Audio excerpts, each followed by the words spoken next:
우리나라 속담에 똥 묻은 개가 겨 묻은 개를 나무란다는 말이 있습니다. 기억나시지요? 자기는 더 큰 흉이 있으면서 도리어 남의 작은 흉을 본다는 말. 똥 묻은 개가 겨 묻은 개를 나무란다. 이 비슷한 속담이 또 있는데요.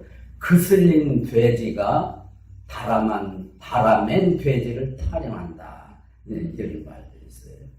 그런가 하면 뒷간 기둥이 물방앗간 기둥을 더럽다고 합니다. 이런 말도 있고요. 그런가 하면 똥 묻은 접시가 재 묻은 접시를 흉본다. 이런 건 다 같은 의미를 담고 있는 속담이 되겠습니다. 근데 여러분, 저와 여러분이 오늘 읽은 요한복음 8장 1절로 11절에는 우리나라 속담에 어울리는 그런 의미를 담은 사건이 전개되고 있습니다. 자기는 깨끗한 것 같았는데 그래서 남을 비난하고 정죄하고 심지어는 죽여야 된다고 그렇게 아우성을 친 사람이 예수님 한마디에 슬그머니 뒷공문을 빼는 이러한 사건이 오늘 본문에 나타나는 겁니다. 여러분, 요한복음 8장 1절로 11절은 여러분 이해를 돕기 위해서 몇 가지로 구성이 되어 있는 걸 먼저 말씀을 드리겠습니다. 1절은 예수님이 올리브산, 다른 말로는 감람산에서 이제 하룻밤을 보내신 내용으로 기도하시는 장면이 기록되어 있는 거고요. 그 다음에 2절은 예수님이 하룻밤을 보내신 다음 성전으로 다시 들어오셔서 백성들을 가르치시는 내용으로 이렇게 기록되어 있습니다. 그리고 3절 이하 이제 9절까지는 예수님과 바리새인들, 서기관들 사이에 오고 가는 질문과 대답이 기록된 내용이 되겠어요. 그리고 이하 10절부터 마지막 11절까지는 예수님이 여인에게 질문하시고 여자가 대답하는 이런 내용으로 구성되어 있는 것이 1절로 11절이 되겠습니다. 저는 이 1절로 11절 오늘의 본문으로 정하고 여러분과 함께 죄 없는 자가 먼저 돌로 치라. 죄 없는 자가 먼저 돌로 치라는 제목으로 저도 은혜 받고 여러분도 은혜 받는 시간으로 진행하도록 하겠습니다. 첫째 말씀 드리고자 하는 것은 예수님과 올리브산에 대해서 좀 말씀을 드리고 싶어요. 1절 이렇죠. 예수님께서 올리브산으로 가시니라. 여러분, 이 1절은 그냥 기록된 것이 아니고 사실은 7장의 연속성을 가지고 있는 내용의 말씀이 되는 겁니다. 지난주에 여러분 내용 말씀 다 들으셨지요? 7장 말씀, 장막절 혹은 초막절 마지막 날에 예수님이 무리를 향해서 일어나셔서 큰 소리로 하신 말씀 기억나시나요? 누구든지 목마르거든 내게로 와서 마시라. 나를 믿는 자는 그 배에서 생수의 강들이 흘러나리라. 가장 위대한 초대의 말씀을 하셨다는 거 기억나실 겁니다. 두 종류의 반응이 나타났죠. 그 초대에 응한 사람, 그 초대를 거부하고 예수님을 배척하고 안 믿는, 이렇게 분열의 형상이 나타났다는 것을 말씀을 드렸습니다. 이렇게 해서 명절의 마지막 날이 시간을 흘러 이제 해문니언 넘어가고 저녁이 되니까 각자 다 집으로 갔어요. 그럼 예수님은 어디로 가셔야 하겠습니까? 1절로 이어지는 거예요. 예수님은 집이 없으세요. 그래서 감람산, 올리브산으로 가셨습니다. 거기서 하룻밤을 지내시는데 뭘 하면서 지내셨을까? 사복음서를 쭉 종합적으로 읽어보면은 예수님이 자주 가셔서 기도하신 장소가 바로 감람산 혹은 올리브산이 되겠습니다. 예수님이 여기 자주 가시는 산이에요. 거기 가서 기도를 많이 하셨습니다. 앞으로 말씀드리겠습니다만 예수님이 십자가를 앞에 놓고도 기도하셨던 장소이기도 해요. 그런데 예수님이 왜 거기서 기도하셔야만 했을까요? 그 배경을 잠깐 말씀드리면 여러분 그 장막절 때에 초대를 하셨잖아요. 누구든지 목마르면 내게로 와서 마셔라. 그런데 강하게 거부감을 드러내는 사람들이 누구였냐면 수제사장들 혹은 대제사장들, 서기관들, 바리새인들이었습니다. 그런데 거부만 하는 것이 아니라 우리는 요한복음 5장 이하부터 쭉 읽어보면 서기관들과 바리새인들이 예수님은 율법을 안 지키는 자로 인식을 했고, 따라서 어느 날 예수님이 설교하신 내용을 들어보니까 나는 내 아버지는 하나님이시다. 하나님과 나는 하나이다. 뭐 이런 얘기를 하니까 서기관들과 바리새인들 입장에서는 아니 감히 지가 사람이 돼가지고 하나님이라고 말해? 신성모독죄에 해당이 되네? 죽어야 되네? 이런 인식이 팽팽히 있었던 겁니다. 그래서 틈만 나면은 붙잡으려고 했고, 그리고 틈만 나면 어떻게 하면 죽일 수 있을까를 모의를 했던 거예요. 이런 분위기가 지난번에 말씀드렸던 요한복음 7장에도 나타나는 겁니다. 이런 모든 것을 훤히 하시는 예수님이 나중에 저물자 올리브산으로 가셨어요. 올리브산은 예루살렘 성에서 약 1km 정도 거리가 돼요. 그리고 이 올리브산 높이는 해발 약 800m가 되고요. 예루살렘 그 성전이 있는 곳은 해발 약 700m가 돼요. 그러니까 약 100m 차이가 나서 올리브산에 올라가서 이렇게 예루살렘 시가지를 내려다보면 한눈에 다 내려다 보이는 그런 위치에 나지막한 동산이 되겠습니다. 거기서 예수님은 기도를 하셨다. 왜? 앞으로 닥쳐올 일들, 끔찍한 일들, 이걸 훤히 예상하시는 주님은 기도하실 수밖에 없으셨던 겁니다. 그런 의미에서 성도 여러분, 우리도 살다가 보면은 예상하지 못한 어려운 일들이 많이 닥쳐와요. 마치 파도처럼 말이에요. 한 번 오면 끝날 줄 알았는데 예상하지 못한 다른 파도가 오고 또 몰려오고 또 몰려오고, 그래서 고난의 연속인 것 같습니다. 이럴 때 우리는 스스로 애를 많이 씁니다. 문제에 부딪히면서 휩싸이면서 이리저리 구르기도 하고, 때로는 눈물 짓기도 하고, 속상해서 때로는 여러 가지로 달래보려 하지만 인생이 그렇게 녹록지만은 않은 게 우리들의 모습인 겁니다. 하지만 예수 믿는 사람은 어떻게 해야 될까요? 예수님처럼 해야 될 줄로 믿습니다. 예수님은 뭘 하셨는가? 기도하셨다. 감람산에서 기도하셨다.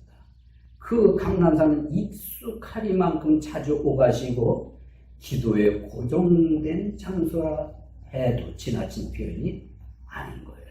따라서 우리도 어려운 일이 있을 때마다 우리는 기도를 해야 되는데, 나만이 알고 있는 내가 좋아하는 익숙한 장소 혹은 고정된 기도의 장소가 있어야 할 줄 믿습니다. 이것이 그리스도인에게서 너무너무 중요한 의미가 되는 것입니다. 아프리카의 한 부족 중에는 마을 전체가 하나님을 믿는 부족 마을이 있다고 합니다. 그 마을에 예배당을 지었는데 토담으로 자그마하게 예배당을 지어서 그저 예배 드릴 정도의 시설만 있을 뿐 개인적으로 기도할 수 있는 그 시설이 없다는 거예요. 그래서 이 마을 사람들은 숲속으로 들어가서 나만이 기도 드릴 수 있는 나만의 기도 처소를 마련하고 거기서 기도를 드렸다고 합니다. 그런데 두 가지 현상이 일어났어요. 하나는 어떤 사람이 기도하러 가는 그 기도 처소로 가는 길은 오솔길이 나 있고, 어떤 사람은 기도 처소로 오가는 길이 오솔길이 아니라 잡초로 무성해 있는 거예요. 왜 그럴까요? 오솔길이 난 사람은 자주 가서 기도를 한 거예요. 잡초로 무성한 사람은 어쩌다 한 번 가서 기도하는 거예요. 잡초가 나오는 거죠. 무성하게 자란 거죠. 길이 없는 거예요. 이 사실을 그 마을 사람들이 알고 뭘 발견했는가 하면은 오솔길이 난 사람, 잡초가 무성하게 나는 사람은 삶에서 무언가 다르구나 하는 걸 발견했어요. 그래서 결심으로 결론 내는 게 뭐냐면 어려운 일이 있을 때마다 힘든 일이 있을 때마다 서로에게 이런 말을 했다는 거예요. 마음에 기도의 오솔길이 나도록 합시다. 마음에 잡초가 무성하지 않도록 열심히 기도합시다. 이렇게 서로 주고받는 격려의 말을 했다고 합니다. 여러분 아멘이 되시지요? 우리 삶이 얼마나 어려움이 많아요. 내 수단 내 방법 가지고 해결하려고만 그러지 말고 우리 아버지 살아계시는 하나님께 기도가 필요한 줄로 믿습니다. 그래서 이런 기도의 습관적인 고정적인 장소 여러분 집 찾아보면 나와 하나님 사이에 은밀하게 기도할 수 있는 장소가 있을 거예요. 자주 가세요. 습관적으로 가셔서 또 기도하는 저와 여러분이 되실 줄로 믿습니다. 우리 광고 시간에 우리 중보 기도 카드 안내해드렸잖아요. 여러분 다 이해하셨습니까? 저 뒤에 보면 중보 기도 카드에 내 기도 저를 위해서 이런 내용을 기도해 줘서 이걸 쓸 수 있도록 해놨어요. 그걸 저희들에게 주시면은 우리 중보 기도 팀들이 있거든요. 그걸 하나 보면서 기도를 한단 말이에요. 여러분, 우리 서로는 중보 기도가 필요한 사람들이에요. 내가 누군가를 위해서 기도하면 언젠가는 그 기도가 전부 다 나에게 이익으로 돌아오는 게 있어요. 이게 하나님의 방법인 줄로 믿습니다. 그래서 오늘 오신 분들 한 분도 빠지지 마시고 저 뒤에 준비되어 있거든요. 기록하셔서 헌금함에 넣어주세요. 그러면 그걸 모아가지고 우리 중보 기도 팀들에게 나누어져서 매일 그걸 보면서 하나님께 기도할 수 있습니다. 그렇게 협조해 주시기 바랍니다. 둘째로 예수님이 올리브산에서 기도하셨을 뿐만 아니라 두 번째는 예수님이 아침 일찍 예루살렘 성전으로 다시 들어오셔서 백성들을 가르친다는 내용이 2절의 말씀이 되겠습니다. 한 번 더 읽습니다. 2절. 그분께서 아침 일찍 다시 성전으로 들어오시니 온 백성이 그분께 나오매 그분께서 앉으사 그들을 가르치십니다. 여러분, 예수님이 산으로 갈 때는 이제 가셨다고 나오고 성전 올 때는 들어오셨다. 예수님의 행동을 묘사를 했거든요. 그 중에 아주 의미가 있는 게 뭐냐면 성전에 들어오시니까 백성들이 여기저기서 자꾸 몰려드는 겁니다. 간단해요. 예수님의 말씀을 듣고 싶어서 왔어요. 그러니까 예수님 그 모습을 보시고 앉으사 그랬습니다. 여러분, 앉으사라는 말 언제나 설명드렸는데 랍비들이 가르치는 자로서 위엄과 권위를 가지고서 가르친다는 뜻이에요. 그러니까 예수님이 앉으셨을 때에는 그냥 어떤 가르치는 이런 차원이 아니라 랍비 중에 랍비 되신 분이 예수님이에요. 그분의 본체는 하나님이세요. 이름은 예수, 그런 이름을 가지고서 백성을 하여 가르치기 위해 앉으셨다. 위엄과 권위, 권세 있는 말씀으로 가르쳤다는 이런 의미가 되었습니다. 그래서 사람들은 느낌을 받은 게 뭐냐면 어떻게 예수님의 말씀은 바리새인들하고 틀려? 서기관들하고 달라. 심지어는 대제사장들하고도 차원이 달라. 이런 반응을 보였거든요. 왜 그렇지요? 예수님은 한 인간이 아니라 인간의 몸을 입으신 본체는 하나님이시기 때문에 그 입에서 나오는 말씀은 살아있는 능력의 말씀인 줄로 믿습니다. 인간 수준 차원을 뛰어넘는 놀라운 권위 있는 말씀을 들었기 때문에 마음이 찌릿찌릿했던 거예요. 울렁울렁했던 거예요. 강한 부딪힘이 있었던 거예요. 도전을 받았던 거예요. 무언가 힘을 얻고 용기를 얻는 이런 놀라운 말씀. 자, 이렇게 해서 무리들은 예수님의 가르침을 받았고요. 이제 세 번째는 거의 오늘의 핵심과 관련되는 말씀이기도 합니다. 예수님과 바리새인들, 서기관들 사이에 질문이 있고 예수님의 답변하는 내용에 대해서 잠깐 말씀드리도록 하겠습니다. 이제 예수님이 백성들을 앞에 놓고 참 권세 있는 말씀을 이렇게 가르치고 무리들은 조용한 가운데서 경청을 하고 있습니다. 근데 바로 그때예요. 외부적 환경 요소에서 뭔가 분위기가 좀 어수선합니다. 막 시끄럽습니다. 이게 뭔가? 그러는데 이제 3절 말씀을 보시면 서기관들과 바리새인들이 간음하다가 붙잡힌 여자를 그분께 데리고 와서 그녀를 한 가운데 세우고, 여러분 조용히 말씀 듣고 있는데 시끌시끌해지더니 서기관들, 바리새인들이 한 여자를 질질 끌고 오고 있는 겁니다. 그리고 무리들의 시선이 어디로 향하겠어요? 말씀 듣고 있던 무리들이 전부 서기관들과 바리새인들, 그리고 질질 개처럼 끌려오는 여인에게 집중이 됐어요. 예수님은요? 예수님도 시끄럽고 끌려오는 여자에게 시선이 갔습니다. 여러분도 그 현장에 있었다면 여자를 바라보았을 때 상상해 보세요. 여자의 모습이 어땠을까요? 머리는 헝클어졌어요. 옷은 흐트러져 있어요. 찢어지기도 했어요. 그리고 비명을 지렀을 거예요. 이게 여인의 모습입니다. 질질 끌려왔으니까. 그리고는 이 바리새인들과 서기관들이 무리들 가운데 한 가운데 탁 여성을 세우는 겁니다. 바로 그랬을 때 이 여성의 심정이 어떠했을까요? 말로 표현할 수 없는 모멸감. 이 세상 태어나서 가장 큰 수치를 느꼈을 거예요. 맞지요? 그런가 하면 엄청난 상처를 받았을 겁니다. 그리고 완전히 땅바닥에 떨어진 스스로의 자아감, 이것이 자존심이 완전히 무너졌고, 지금까지 살아온 인생에서 가장 비참한 이런 모습의 형편을 보이게 되었던 겁니다. 여성은 흐느끼고 있습니다.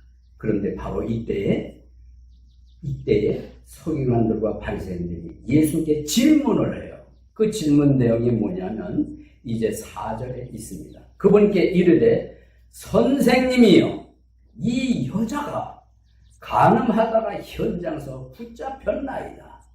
이제 모세는 율법에서 이러한 자를 돌로 치라고 우리에게 명령하였거니와 선생님은 어떻게 말씀하시나이까? 이런 내용으로 질문을 했어요. 여러분 이 질문 뭔 내용인지 이해하십니까? 선생님, 아주 음색에 힘이 들어가 있습니다. 어깨에도 힘이 잔뜩 들어가 있어요. 눈은 어땠을까요? 핏발이 있어요. 목에는 엄청난 힘이 들어가 있어요. 선생님, 이 여자가 간음을 하다가 현장에서 붙잡혔어요. 모세는 말하기를 이런 사람은 돌로 치라고 했어요. 선생님은 어떻게 말씀하시겠어요? 예? 이런 식이거든요. 그런데 저는 좀 이상한 생각이 들어요. 간음을 하다가 현장에서 붙잡혔으면 남자도 있어야지. 왜 여자만 있는 거예요? 여러분도 그런 의심이 들어가지요? 근데 이유를 잘 모르겠습니다. 많은 추측이 있어요. 이렇고 저렇고. 근데 어떤 많은 경우 그 남자는 도망갔대요. 어쨌든 이 여자가 간음하다가 현장에서 붙잡혀가지고 질질 개처럼 끌어졌다. 탁 세우고서는 하는 말이, 모세는 이런 경우 돌로 치라고 했는데 여러분 그거 사실인 걸로 알고 계시나요? 출애굽기 10계명 가운데 7번째 계명이 뭐냐면 간음하지 마라. 그런가 하면 신명기 말씀을 보면요, 한 남자가 한 여자가 간음하면 둘 다 끌어내서 돌로 쳐 죽여라. 그렇게 해서 악을 제거하라는 말씀이 있어요. 그걸 근거로 지금 서기관들과 바리새인들이 모세는 이렇게 우리에게 명령해. 선생님은, 예수님 똑바로 쳐다보면서 뭐라고 말씀하시겠습니까? 이러고 질문하는 거거든요.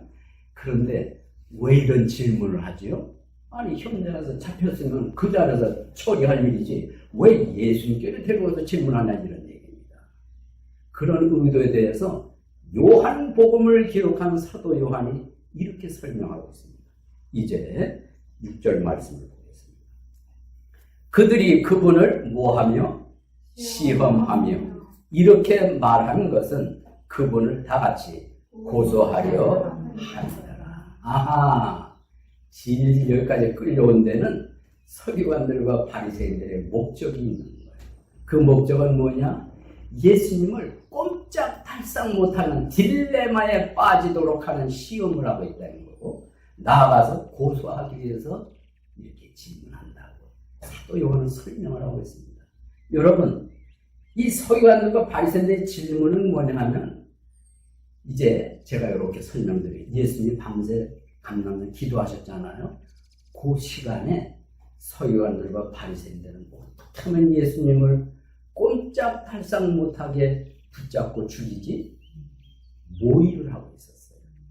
그래서 아이디어가 나왔는데 어떤 사람이 제안하는 거예요.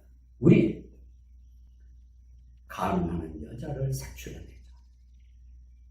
그래가지고 그 기간이 무슨 기간이라고 했어요? 장막절, 초막절, 축제 기간이라고 하고 있고 이젠 다 끝났잖아요. 근데 여러분, 예나 지금이나 축제 혹은 파티가 있을 때에는 사람들의 본성, 본능들이 어디로 향하는가 하면 성적 문란으로 나와요. 다 그렇게 되는 건 아니지만은 많은 경우가 그래요. 이때에도 이런 걸 너무나 잘 아는 서기관들과 바리새인들이 틀림없이 가늠한 자가 있을 거예요. 그래서 밤새워 색출을 했다는 겁니다. 여기에 걸려든 여자가 오늘 본문에 나오는 여자예요. 그래서 질질 끌려왔잖아요. 여러분, 돌로 치라고 모세는 말했는데 선생님은 어떻게 말할 겁니까? 그랬더니 여러분, 예수님이 만약에 돌로 쳐라 그러면 어디에 걸려드는가 하면 로마법에 걸려들어요. 이유가 뭐냐면 그 당시 로마 제국 시대였거든요.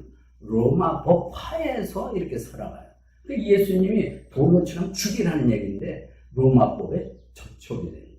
그러면 요걸 꼬투리로 잡아가지고 로마법을 어겼으니 당신은 고소받아야 돼요. 이렇게 몰고 갈 것이고, 그 다음에 또 하나는 뭐냐면 그동안 예수님은 하나님은 사랑이시다, 자비시다 이런 걸 백성들에게 많이 가르쳐 왔어요. 그런데 돌로 치라고 그러면 지금까지 가르쳐온 게 이게 위배가 되고 저촉이 되는 건 또 이 시비거리를 만들어가지고 고소를 할 수밖에 없었던 겁니다.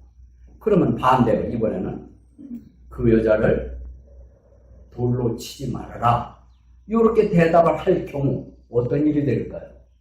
율법을 어기는 것이 되고 하나님의 말씀, 계명을 어기는 일이 되어버리는 거예요. 그러니까 여기까지 해보면 이러지도 못하고 저러지도 못하고 요렇게 말도 못하고 저렇게도 못하고 요걸 철두철미하게 서기관들과 바리새인들이 계산을 했고 모의를 했고 지금 이 여자를 탁 세우고 묻는 거예요. 여러분 같으면 뭐라고 대답을 하시겠어요? 이런 경우를 딜레마라고 하는 겁니다.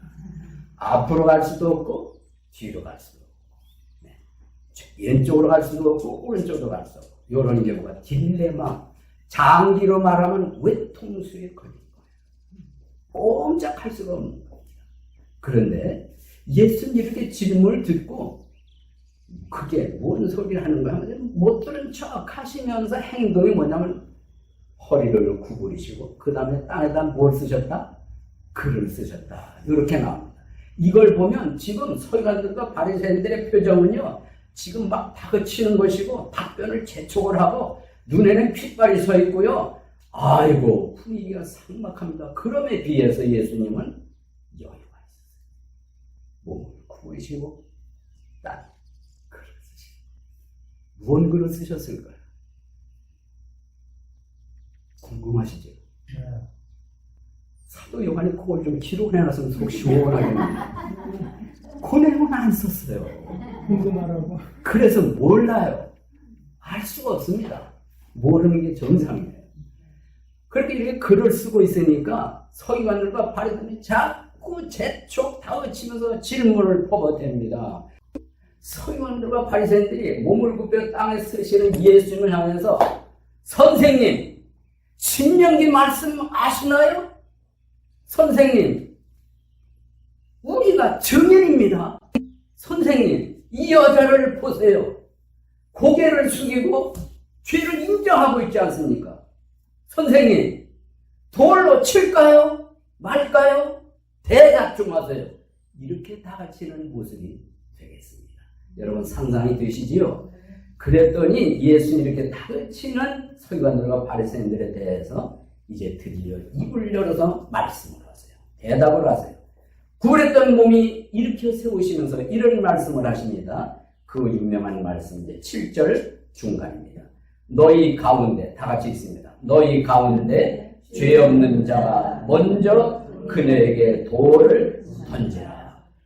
여러분 대답이 상상을 초월하는 대답이 나왔어요. 쳐라 아니면 치지 마라 둘 중에 하나일 줄 알고 속으로는 쾌재를 부르고 당신은 내 우리들 올무에 걸려 들었어. 함정에 빠져서 당신도 이제 죽을 사람이 이렇게 속으로 쾌재를 불렀는데 일어나서 탁 하시는 말씀. 예수님이 말씀은 권위가 있어요. 탁 가르치는 너희 중에 죄 없는 자 먼저 돌을 던져라. 이런 얘기예요. 상상을 초월하는 대답이 나왔어요. 예상치 못한 대답이 나왔어요. 그런데 이제 모든 무리들의 시선이 예수님 입을 향했고 서기관들과 바리새인들도 지금 기세등등해가지고 예수님 입을 쳐다봤는데 죄 없는 자 먼저 돌로 쳐라. 침묵이. 동시에 끌려온 여성은 어떻게 했을까요? 이제는 돌에 맞아 죽겠다고 몸이 움츠라고 더 바들바들 떨리고 공포에 있어요. 무거운 침묵이 흐릅니다. 그런데 갑자기 둔탁한 소리가 들려요.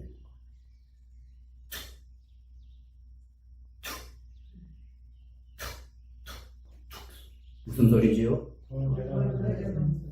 예, 조금 전에는 죽여야 된다고 눈에 핏발이 서려가지고 이 손에 돌이 힘줘서 단단히 잡고 죽이라 하면 왜 던질 이런 기세였거든요. 죄 없는 자가 먼저 돌로 쳐라 이 한마디에 가만히 생각해보니 돌을 던질 만한 위치에 있는 게 아니에요.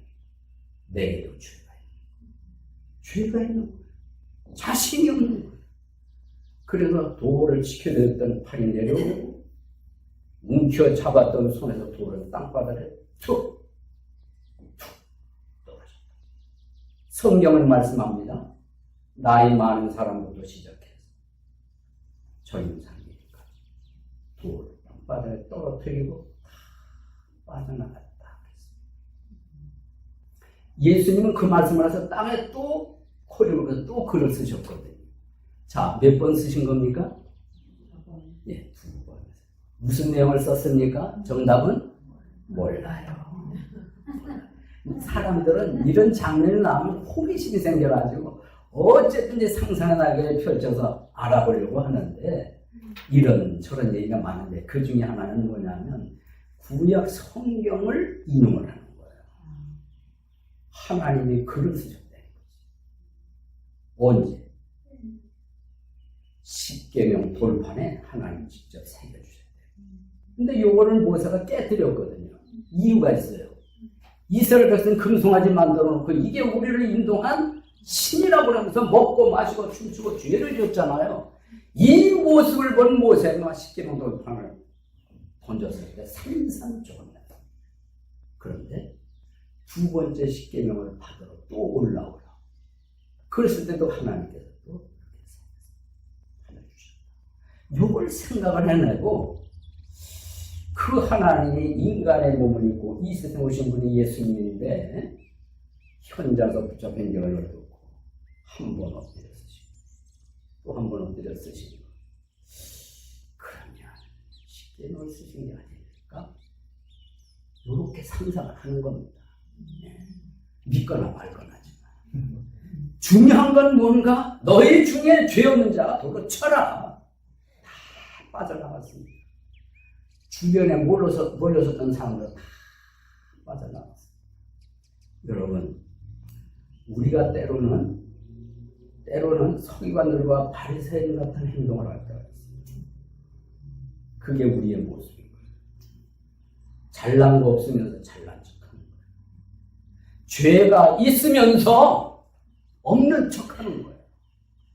깨끗한 게 없는데 깨끗한 척하는 거예요. 그래서 조금 덜 깨끗한 사람을 향해서 손가락질하고 비난하고 정죄하고, 그게 우리의 모습인 거예요. 근데 예수님이 이런 말씀하셨습니다. 내 눈에 들보가 있는데 형제 눈 속에 티를 보고 내가 내 눈 속에 티를 뺄까? 그러지 마라.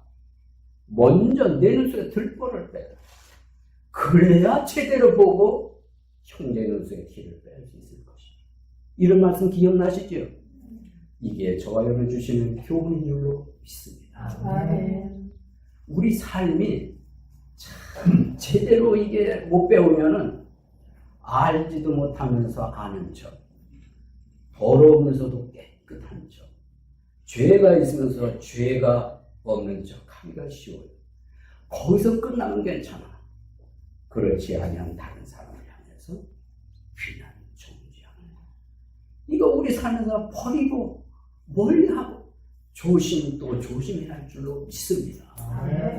그런가 하면 사실 우리가 예수님 믿기 전에는 우리는 끌려왔던 생에서 가장 처참하고 비참하고 큰 상처를 받은 이 여인의 모습이었던 것이 저와 여러분입니다. 그러한 우리 인생을 주님께서 용서를 하시고 구원해 주신 줄로 믿습니다. 마지막으로 말씀드린 게 이거거든요. 예수님이 여자에게 질문을 하세요. 자, 한번 보겠습니다. 9절. 그것을 듣고는 양심의 가책을 받아 가장 나이가 많은 것 시작하여 마지막까지 하나씩 다 빠져나가면 오직 예수만 남았고 그 여자는 한가운데입니다. 양심이 뭘 받았다고 나옵니까?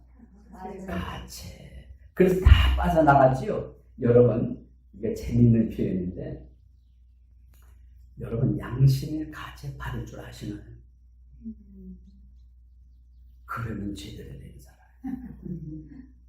가책 못 받는 사람이 있고, 그러니까 이 당시에는 그래도 양심이라는 게 있어서 가책을 받아 다 빠져나갔는데, 이거를 그대로 오늘날에 적용을 하면 어떤 현상이 일어날 줄 아세요?